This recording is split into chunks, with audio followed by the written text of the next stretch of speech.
Determining whether a registered charity is trustworthy is very similar to determining whether anything else in life is trustworthy. So how do you get to trust that new brand that opened a store down the street from your house? How do you determine trust with a new restaurant or a new team member at work or a friend? You got to get to know them, or you got to get to know people who already know them and determine whether you trust those people. So let's start there.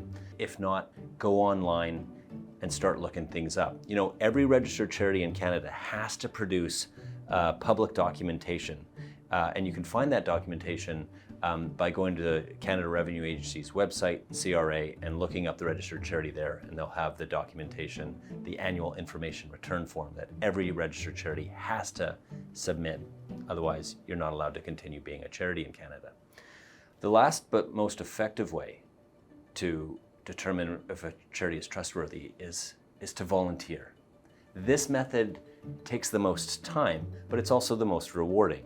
When you volunteer for a charity, you get what's in it for you, but you also get to meet the people who work for and or other volunteers, right? So you get to meet people who are associated to that charity.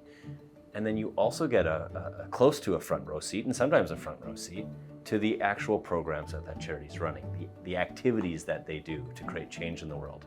And you can then establish trust through your own mechanisms for establishing trust, but while being inside the organization.